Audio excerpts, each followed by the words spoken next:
भारत के प्रमुख नदियों के बारे में जो महत्वपूर्ण प्रश्न जो आते हैं नदियों से, उसका उद्गम स्थल किसके द्वारा लाया गया है, ठीक, और वह कहाँ जाकर के गिरती है या किस नदी में जाकर के मिलती है। यानी कुछ सहायक नदियाँ भी हैं और जो कि जैसे यमुना नदी है, वह उद्गम स्थल तो है, लेकिन वह आकर के वह कहाँ मिलती है, तो जाकर के गंगा नदी में मिल जाती है, यानी गंगा नदी की सहायक नदी बन जाती है।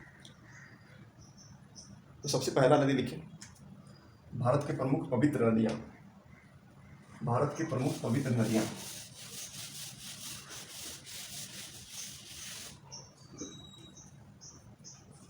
प्रमुख पवित्र नदियाँ, पवित्र नदियाँ। पहला गंगा, गंगा नदी, गंगा नदी। यमुना, यमुना नदी। तीसरा सिंधु, सिंधु।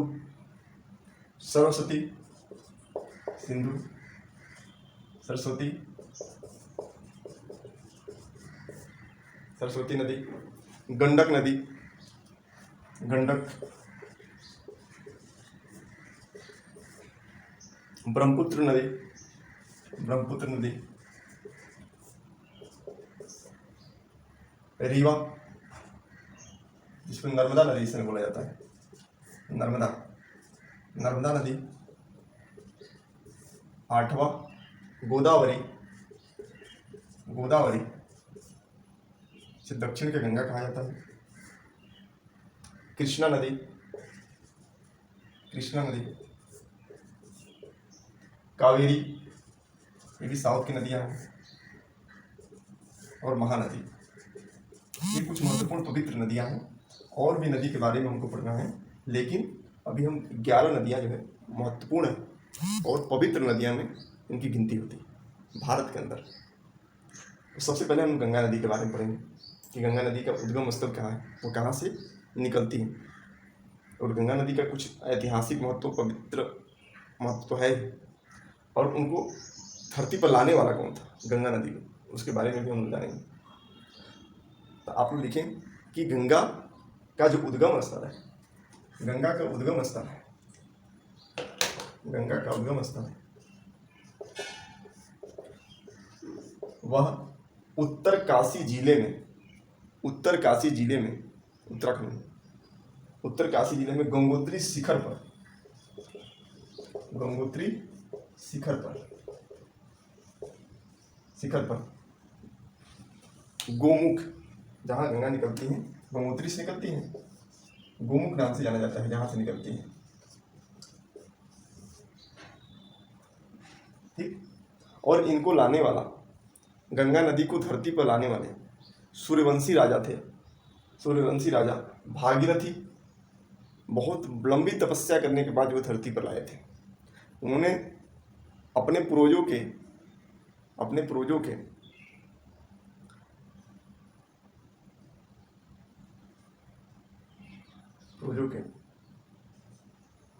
अस्थि का विसर्जन करने के लिए, ठीक है, अस्थि के विसर्जन करने के लिए वह गंगा को यहाँ पर धरती पर लाए थे। उसके लिए उन्होंने ब्रह्मा जी का तपस्या किए, फिर शंकर भगवान का तपस्या किए, बहुत लंबा, कई हजारों साल तक करते रहे। तब उसके बाद जो है वह गंगा को कहाँ लेकर आए थे, धरती पर लेकर आए थे। और फिर शंकर भगवान की तपस्या किए, शंकर भगवान ने अपने जटा में समाहित कर लिया। फिर शंकर भगवान के बाद फिर तपस्या किए, क्योंकि गंगा जी जो है उनकी जटाओं के अंदर ही विलुप्त हो गई थी। तब शंकर भगवान ने फिर उनको एक बाल के सहारा से बाहर निकाला, क्योंकि जब ब्रह्मा जी के पास जब लेने गए थे तो उनका गंगा जी को धरती पर आने से जितना वेग था, वो वेग जो धरती सहन नहीं कर पाती, इसलिए शंकर भगवान का तपस्या करना पड़ा था, ठीक। ये तो हमारे दूसरे यमुना नदी के बारे में थोड़ा सा और इसमें लिखें। गंगा नदी का जो है कितना, वो कितना दूर तक क्या क्षेत्रफल है, तो लंबाई जो गंगा की है, गोमुख से लेकर के, गोमुख से गंगा सागर, जहाँ सागर में गंगा मिलती है उस स्थान को हम गंगा सागर के नाम से जानते हैं। गंगा सागर, ये दोनों के बीच की जो दूरी है वो 1450 किलोमीटर, 1450 किलोमीटर जहाँ से निकलती हैं और जाकर सागर में मिलती हैं, उसके बीच की जो दूरी है, जो लंबाई है वह 1450 किलोमीटर है। यानी भारत की सबसे लंबी नदी के नाम से गंगा जानी जाती है। और यह किस रास्ते से होकर गुजरती हैं? कुछ शहरों का नाम, महत्वपूर्ण शहरों के नाम हम लिख लेंगे। ऋषिकेश, ऋषिकेश, ऋषिकेश हो गया। फिर इन महत्वपूर्ण शहर के नाम लिखेंगे सिर्फ। ऋषिकेश के बाद लिखेंगे हरिद्वार, ऋषिकेश, हरिद्वार, प्रयाग, प्रयाग जहाँ की 3 नदियाँ मिलती हैं जिसको संगम बोलते हैं। संगम भी कहा जाता है क्योंकि 3 नदियों का वहाँ पे मिलन होता है। यमुना नदी वहीं पर जाकर के गंगा में समाहित हो जाती है। ठीक है। काशी, काशी, वाराणसी, काशी, फिर पाटलिपुत्र, इत्यादि इत्यादि इत्यादि। ये कुछ महत्वपूर्ण शहर हैं जिस रास्ते से होकर के गंगा जाकर के सागर में मिलती है।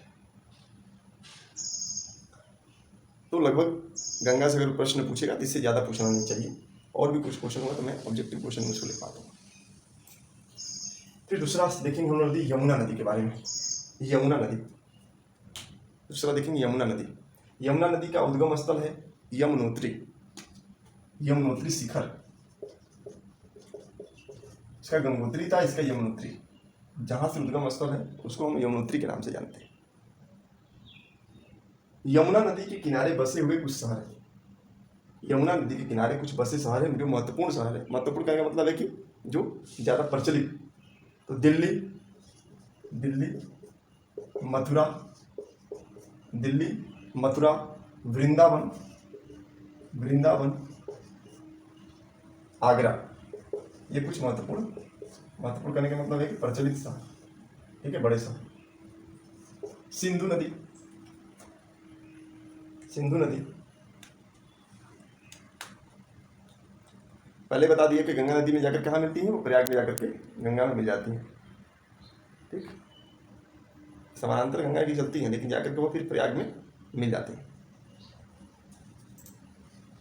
सिंधु नदी का कुछ भारत वर्ष में बहुत बड़ा महत्व रहा है क्योंकि सिंधु घाटी सभ्यता के बारे में हम लोग जानते हैं कि जो सबसे पुरानी सभ्यता के नाम से जानी जाती है वो सिंधु घाटी सभ्यता। सिंधु नदी के बारे में आप लोग कुछ लेंगे, प्रश्न इसमें क्या बनता है। सिंधु नदी भारतवर्ष की ही नहीं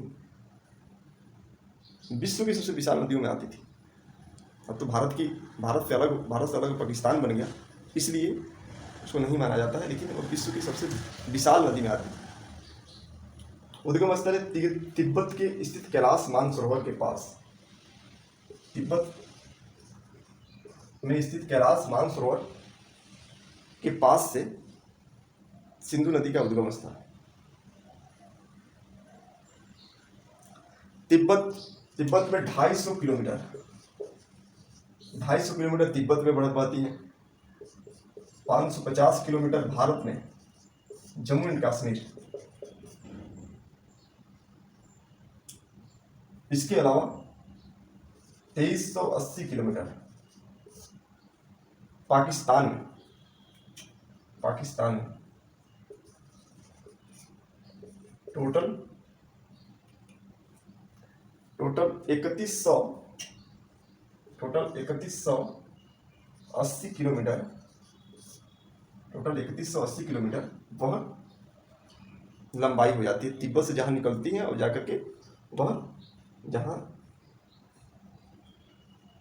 अरब सागर में जाकर मिलती है। तो इसके बीच में उनकी जो लंबाई है, इस नदी की जो लंबाई है वो 3180 किलोमीटर है। कुछ इसका ऐतिहासिक इस नदी का महत्व रहा है कि वैदिक संस्कृति का विकास इसी नदी के किनारे हुआ था। वैदिक संस्कृति जो है उसका विकास जो है इसी नदी के किनारे हुआ था। तीसरी बात की मोहनजोदाड़ो और हड़प्पा की संस्कृति, सबसे पुरानी सभ्यता जो मानी जाती है हड़प्पा सभ्यता, वह भी इसी नदी के किनारे बसे थे। वो लोग, संस्कृति जो थी वह इसी नदी के किनारे बसी थी। इस सिंधु नदी का जो है ऐतिहासिक महत्व के साथ साथ आज के क्या महत्व है इस नदी का, उसके बारे में हम लोग लगभग जानते हैं। इसके बाद सरस्वती नदी, सरस्वती नदी इसका उद्गम स्थल है हिमालय। सरस्वती नदी का उद्गम स्थल क्या है? हिमालय। हिमालय। बहाव किस किस शहर से गुजरती है या स्टेट से गुजरती है? हरियाणा, हरियाणा राज्य, हरियाणा राज्य, राजस्थान, राजस्थान, गुजरात, गुजरात, होती हुई अरब सागर में मिल जाती।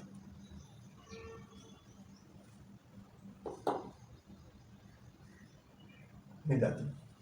आज यह ऊपर से तो विलुप्त दिखती हैं, लेकिन हरियाणा और राजस्थान राज्य में जो है अंदर से जो है प्रवाहित होती है अभी भी सरस्वती नदी।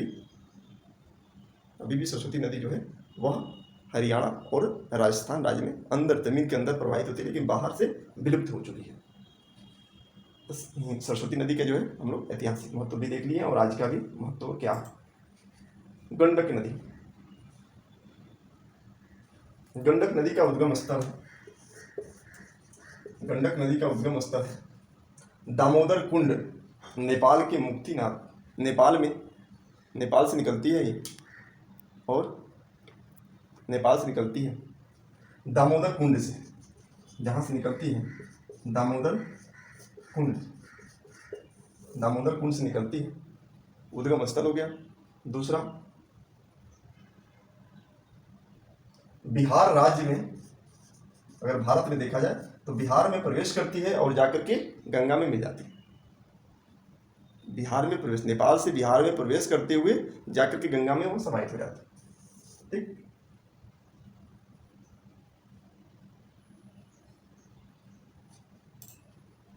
फिर देखेंगे ब्रह्मपुत्र नदी के बारे में।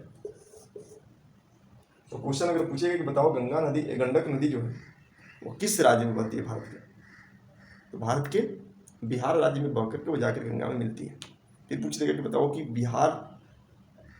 गंडक नदी गंगा में कहाँ मिलती है, तो बिहार में जाकर गंगा नदी में मिलती है। फिर एंट्री भी कहाँ करती है बिहार में, भारत में, तो बिहार से ही एंट्री करती है। ब्रह्मपुत्र नदी के बारे में, मानसरोवर से निकलता है ब्रह्मपुत्र नदी, मानसरोवर से ब्रह्मपुत्र नदी का जो उद्गम स्थल है। इसका बहाव जो है तेजपुर, गुवाहाटी, भारत में इसका बहाव बता रहा है, गुवाहाटी, डिब्रूगढ़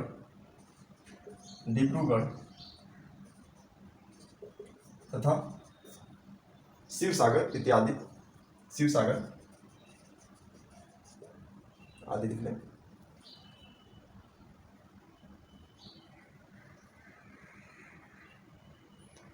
ब्रह्मपुत्र नदी को तिब्बत में, देखो इसको अलग अलग नाम से जाना जाता है। ब्रह्मपुत्र नदी को तिब्बत में क्या नाम से जाना जाता है? सांपो के नाम से जाना जाता है, सांपो। ठीक। अरुणाचल और असम में लोहित कहा जाता है, लोहित कहा जाता है। अरुणाचल और असम में लोहित कहा जाता है। 2900 किलोमीटर, 2900 किलोमीटर इसका बहाव लंबाई है। जहाँ से निकलती है वहाँ से लेकर के जहाँ जाकर मिलती है बंगाल की खाड़ी में, उसके बीच में जो है ये 2900 किलोमीटर का दूरी तय करते हुए। फिर नर्मदा नदी का जो है उद्गम स्थल है, नर्मदा नदी का उद्गम स्थल है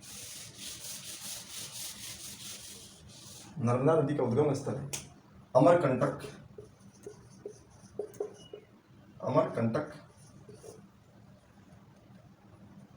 से निकलती है। अमरकंटक से निकलकर, अमरकंटक पठार है, बस से निकलकर जाके अरब सागर में मिल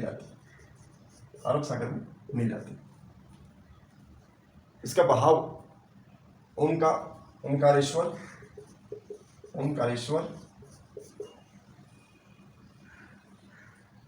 भेड़घाट, जबलपुर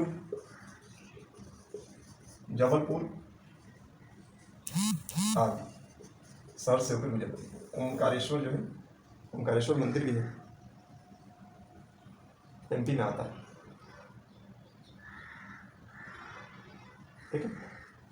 तो अमरकंटक से निकलती हुई नर्मदा नदी बह करके जाकर के कहाँ मिलती है, तो अरब सागर में वो जाकर के मिल जाती है।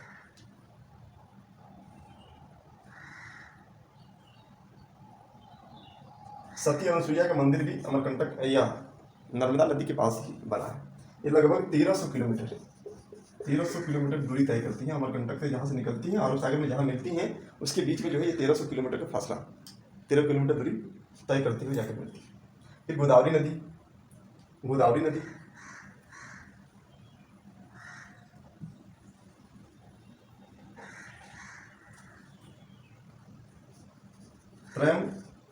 त्रयंबकेश्वर, त्रयंबकेश्वर नासिक में एक जगह है, त्रयंबकेश्वर से निकलकर गंगा सागर में मिलती है।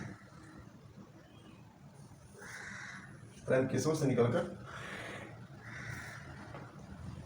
बे ऑफ बंगाल खाड़ी यानी बंगाल खाड़ी में जाकर मिलती है गंगा सागर में। बे ऑफ बंगाल को गंगा सागर के नाम से भी जाना जाता है। बहाव है, बहाव है, कुछ जिले हैं जो कि इसे इम्पोर्टेंट कुछ नहीं है लेकिन आपको लिख लें। पंचवटी, पंचवटी, कोटा, पंचवटी, कोटा, पल्ली आदि। इससे एक रिलेटेड एक और क्वेश्चन इसमें पूछता है कि गोदावरी दक्षिण की गंगा गंगा कही जाती है। पूछता है कि दक्षिण की गंगा किसे किस नदी को कहा जाता है। दक्षिण की गंगा नदी गोदावरी को कहा जाता है। 1450 किलोमीटर, 1450 किलोमीटर यह पूरी लंबाई है इस नदी का। कृष्णा नदी, कृष्णा नदी 9वां नंबर नदी हमारा है कृष्णा नदी। कृष्णा नदी के कुछ प्रश्न है।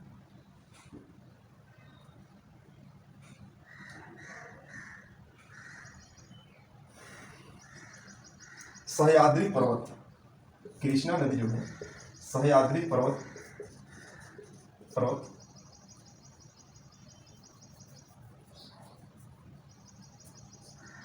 सह्याद्री पर्वत महाबलेश्वर मंदिर है, महाबलेश्वर मंदिर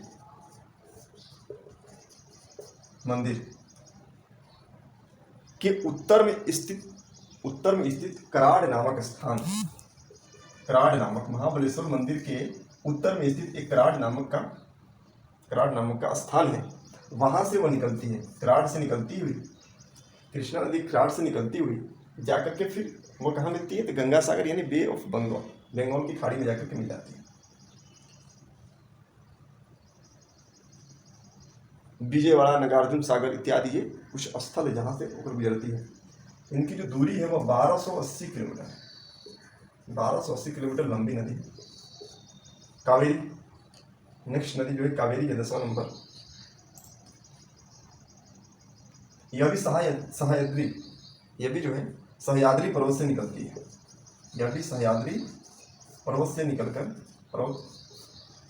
है और कुर्ग जिला में आता है, सह्याद्री पर्वत से निकल करके ये भी जाकर गंगा सागर में मिल जाती है। ठीक है, ये भी जाके कहाँ मिलती है, गंगा सागर।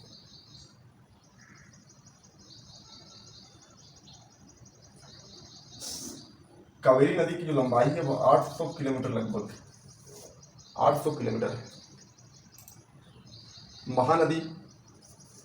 महानदी का उद्गम स्थल है रायपुर जिले, मध्य प्रदेश के दक्षिण पूर्व में सिंघावा पर्वत जो है मध्य प्रदेश में सिंघावा पर्वत है। सिंघावा पर्वत से निकलती है उड़ीसा के कटक के पास जाकर के वह बंगाल की खाड़ी में जाकर के मिल जाती है। उड़ीसा के कटक एक जगह है, कटक जिला है, वहां जाकर के सागर में मिल जाती है। इनका जो महानदी का जो जाने का रास्ता है उसमें रायपुर आता है, बस्तर जिला आता है और बिलासपुर।